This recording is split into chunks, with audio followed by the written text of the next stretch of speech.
Hi friends, అందరూ బాగున్నారా? నేనైతే చాలా బాగున్నాను. మీరందరూ కూడా చాలా బాగుండాలనైతే ఆ దేవుణ్ణి మనస్ఫూర్తిగా అయితే కోరుకుంటున్నాను. ఈరోజైతే మా ఫ్యామిలీ మొత్తం అయితే మా పెద్ద చెల్లి వాళ్ళ ఇంటికైతే పోయినాము.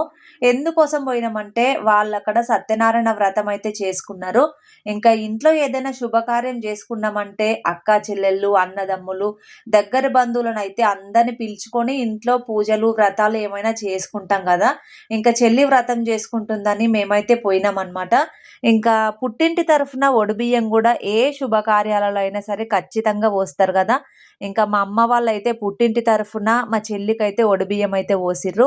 మా చెల్లి వాళ్ళ అత్తమ్మకి గూడా వాళ్ళ పుట్టింటి తరఫున గూడా ఒడిబియ్యం అయితే పోసిర్రు. ముందుగా పెద్దవాళ్ళకి ఒడిబియ్యం పొయ్యాలి గాబట్టి ఫస్ట్ అయితే మా అత్తమ్మకి, మా మామకైతే వాళ్ళ పుట్టింటి వాళ్ళైతే ఒడిబియ్యం పోసిర్రనమాట. ఇక అత్తమ్మకు, మామకైతే వాళ్ళ పుట్టింటోళ్ళు ఒడిబియ్యం బోసుడు అయిపోయిన తర్వాత ఇక అమ్మ, డ్యాడీ గూడా అత్తమ్మకి, మామకైతే మా పుట్టింటి తరఫునైతే బట్టలైతే పెట్టిర్రనమాట. బట్టలు పెట్టిన తర్వాత అమ్మ, డ్యాడీ ఇద్దరు కలిసి అత్తమ్మకి, మామకి కాళ్ళైతే మొక్కిర్రనమాట. మన తెలంగాణలో అయితే అత్త, మామలకి అలాగే ఆడపడుచులకి కాళ్ళు మొక్కడం అయితే సాంప్రదాయం గదా! ఖచ్చితంగా ఇదైతే మనం పాటిస్తామనమాట.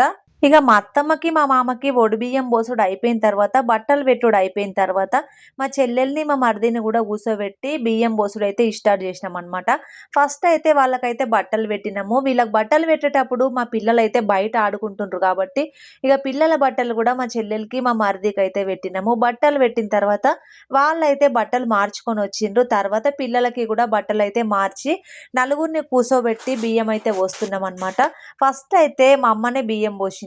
బియ్యం పోసిన తర్వాత వాళ్ళ కాళ్ళు మొక్కి పక్కకు జరిగింది. మా అమ్మ కాళ్ళు మొక్కేటప్పుడైతే చూసిర్రు కదా! మా అమ్మ మొత్తం బెండ్ అవ్వలేకపోతదనమాట. మా అమ్మకి కొంచెం బ్యాక్ పెయిన్ ప్రాబ్లమ్ ఉంది కాబట్టి అలా కొంచెం వంగి మాత్రమే కాళ్ళు మొక్కాల్సొచ్చింది. దయచేసి ఎవరైతే బ్యాడ్ కామెంట్స్ అయితే పెట్టొద్దు. మా అమ్మ తర్వాత వాళ్ళ మరదలు గూడా ఒడిబియ్యం అయితే పోసింది.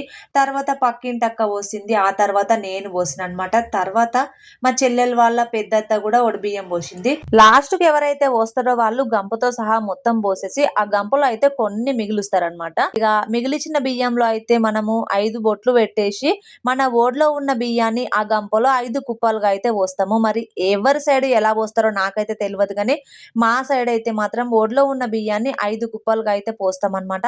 5 కుప్పలుగా ఆ గంపలో పోసిన తర్వాత కొన్ని బియ్యాన్ని తీసుకొని చీర కొంగులో అయితే కడతారు. చీర కొంగులో ఎందుకు కడతారో నాకైతే తెలవదు గానీ, ఆ కొంగులో కట్టిన బియ్యాన్ని మనం మంచి రోజు చూసుకొని ఒడి బియ్యం అయితే ఎప్పుడు వండుతామో, ఆ వండే బియ్యంలో అయితే కలిపేస్తారనమాట. ఒడి బియ్యం వండిన తర్వాత ముత్తైదులను పిలిచి, ఇంకా ఆ ఒడి బియ్యం అయితే అందరికీ భోజనాలైతే వడ్డిస్తారు. ఇంకా ఈ రోజైతే మా చెల్లెలికి పుట్టింటి తరఫున ఒడి బియ్యం అయితే ఈ విధంగా పోయడం జరిగింది. ఒడి బియ్యం పోసుకున్న తర్వాత మా చెల్లెలు, మా మరిది, మా అత్తమ్మ, మా మామ సత్యనారాయణ స్వామి వ్రతం దగ్గరైతే కూర్చున్నారనమాట. కొన్ని ప్రాంతాల్లో అయితే ఒడిబియ్యంకి బదులుగా నవధాన్యాలైతే పోసుకుంటారు. ఇంకొన్ని ప్రాంతాలలో మనం పెళ్ళికి అన్ని వస్తువులు అద్దము, దువ్వెన అవన్నీ పెట్టి ఎట్లా పోస్తామో అట్లా కూడా పోసుకుంటారు. కానీ మా సైడ్ అయితే మామూలుగా రవిక బట్టలు, కుడుకలు పెట్టి ఒడిబియ్యం అయితే పోస్తారు. మీ సైడ్ ఒడిబియ్యం ఎట్లా పోస్తారో ఖచ్చితంగా కామెంట్ సెక్షన్‌లో కామెంట్ చేయండి.